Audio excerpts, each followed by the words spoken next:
Welcome to CJ TV. CJ TV ప్రధాన వార్తాపత్రికల్లో ఉన్నటువంటి ముఖ్యాంశాలంటే తెలుసుకునే ప్రయత్నం చేద్దాం.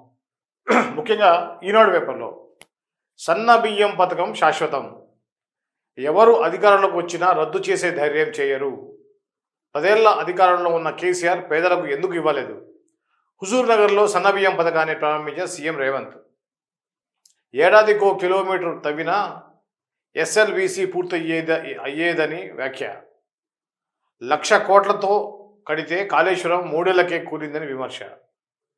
ఇది సీఎం రేవంత్ రెడ్డి నిన్న ఉగాది రోజున నల్గొండ జిల్లాలో ఏదైతే ఈ యొక్క సన్న బియ్యం పథకం ఉందో ఆ పథకాన్ని హుజూర్ నగర్లో ప్రారంభించడం జరిగింది. ఈ కార్యక్రమంలో మాట్లాడుతూ ఈ విధంగా బీఆర్ఎస్ ప్రభుత్వం మీద విమర్శలు చేశారు. ఇకపోతే గ్రూప్ 1 తెలంగాణ గ్రూప్ 1 రిజల్ట్ వచ్చాయి. దీంట్లో టాప్ 10లో 6 అతివలే. గ్రూప్ 1 జనరల్ ర్యాంకు జాబితాను ప్రకటించిన టీజీపీఎస్సీ. హైదరాబాద్కు చెందిన లక్ష్మీ దీపిక కొమ్మిరెడ్డికి ప్రథమ స్థానం, నల్గొండ జిల్లాకు చెందిన దాడి వెంకటరమణకు 2వ ర్యాంకు, మల్టీ జోన్ 1 అగ్రస్థానంలో తేజస్విని రెడ్డి. ఈనాడు హైదరాబాద్ రాష్ట్రంలో 563 గ్రూప్ 1 సర్వీసుల పోస్టులకు నిర్వహించిన రాత పరీక్షల్లో మహిళలు ప్రతిభ కనబరిచారు. జనరల్ మెరిట్లో టాప్ 10లో 6, టాప్ 50లో 25 మంది, తొలి 100 ర్యాంకుల్లో 41 మంది మహిళలు ఉన్నారు. ప్రధాన పరీక్షల్లో అభ్యర్థులు సాధించిన మార్కులతో జనరల్ ర్యాంకుల జాబితాను టీజీపీఎస్సీ ఆదివారం ప్రకటించింది.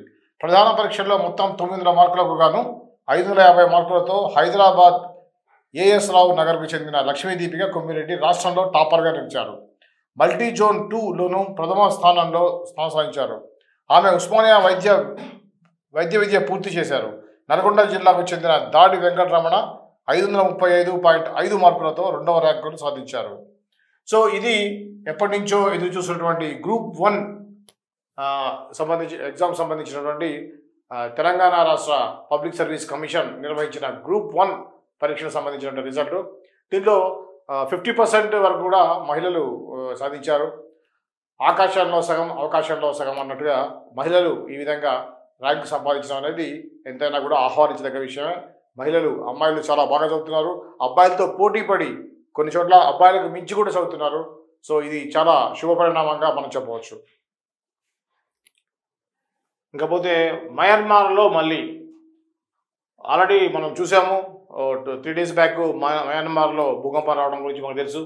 సో మళ్ళీ భూకంపం వచ్చిందనే విషయాన్ని ఇక్కడ చెప్తున్నారు.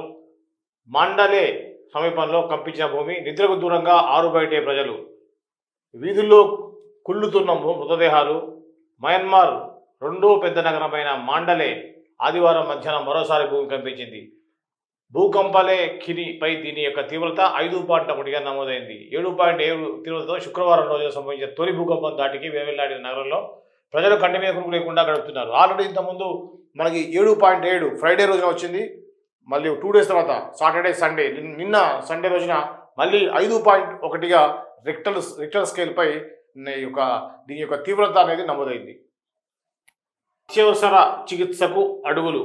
రాష్ట్ర వ్యాప్తంగా 90 ట్రామా కేర్ సెంటర్లు ఏర్పాటుకు కసరత్తు. ప్రపంచ బ్యాంకు నుంచి 1000 కోట్ల సేకరణ. రోడ్డు ప్రమాదాల్లో మరణాలను తగ్గింపే లక్ష్యం. సో ఇదొకటి ప్రధానంగా మొదటి పేజీలో వార్త. హెచ్సియులో ఉద్రిక్తత, ఇది కూడా మనకి మొదటి పేజీలో వేశారు. దీనికి సంబంధించినటువంటి వార్త 3వ పేజీలో ఉంది. హెచ్సియు మనకు తెలుసు ఆల్రెడీ. హెచ్సియులో హైదరాబాద్ సెంట్రల్ యూనివర్సిటీలో 400 ఎకరాల కళాశాలకు సంబంధించిన భూమిని వేలం వేయాలని చెప్పేసి రేవంత్ ప్రభుత్వం నిర్ణయించింది. దీన్ని మొదటి నుంచి కూడా విద్యార్థి సంఘాలు వ్యతిరేకిస్తూ ఉన్నాయి. ఈ క్రమంలో వాళ్ళు ఆందోళన చేసేటువంటి ఆందోళనకారులను అరెస్ట్ చేయడం లాంటివి జరుగుతూ ఉంది. ఇప్పుడు నిన్న జరిగినటువంటి కార్యక్రమం ఏంటో చూద్దాం. ఇక్కడ గచ్చిబౌలి న్యూస్ టుడే. హైదరాబాద్ కేంద్రీయ విశ్వవిద్యాలయం హెచ్సియులో ఉద్రిక్తత నెలకొంది. టీజీఐఐసికి కేటాయించిన స్థలాన్ని ఆదివారం చదును చేస్తుండగా విద్యార్థులు అడ్డుకునే ప్రయత్నం చేశారు. పొక్లైనర్లకు అడ్డంగా నిలబడి పనులు నిలిపారంటూ ప్రభుత్వానికి వ్యతిరేకంగా నినాదాలు చేశారు. 400 ఎకరాల స్థలాన్ని ప్రభుత్వం టీజీఐఐసికి కేటాయించడాన్ని వ్యతిరేకిస్తూ కొద్ది రోజులుగా క్యాంపస్లో విద్యార్థులు ఆందోళన చేస్తున్నారు. సో ఇది ఆల్రెడీ మనకు తెలిసిన విషయం. విద్యార్థులతో అనుచితంగా వ్యవహరించడం సరికాదు. మాదాపూర్ హైదరాబాద్ హెచ్సియు భూముల పరిరక్షణ కోసం పోరాట చేస్తున్న విద్యార్థుల పట్ల పోలీసులు అనుచితంగా వ్యవహరించడం సరికాదని మాజీ మంత్రి శ్రీనివాస్ గౌడ్ అన్నారు.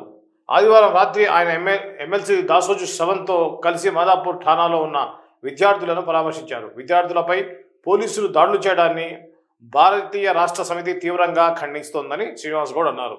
అరెస్టు చేసిన విద్యార్థులను వెంటనే విడుదల చేయాలని ఎమ్మెల్సీ శ్రవణ్ డిమాండ్ చేశారు. ఇది హెచ్సియు హైదరాబాద్ సెంట్రల్ యూనివర్సిటీలో జరుగుతున్నటువంటి ఆందోళన కార్యక్రమం. దీంట్లో విద్యార్థులు ఎంతో ఆందోళన చెందడంతో నిన్న ఆదివారం రోజున ఏదైతే 400 ఎకరాలని ప్రైవేట్ ఒక సంస్థకి కేటాయించారో ఆ యొక్క చదువు చేసే కార్యక్రమాలు జరుగుతూ ఉంటే విద్యార్థులు మనం చూసాం వీడియోస్ కూడా, అమ్మాయిలు కూడా నిరసనకు దిగారు. ఈ క్రమంలో మహిళా పోలీసులు వాళ్ళని ఈడ్చుకెళ్ళి వ్యాన్లో ఎక్కించేసి వాళ్ళని అరెస్ట్ చేయడం జరిగింది. దీన్ని మాజీ మంత్రి శ్రీనివాస్ గౌడ్ అలానే ఎమ్మెల్సీ శ్రవణ్ కూడా తీవ్రంగా ఖండించారు.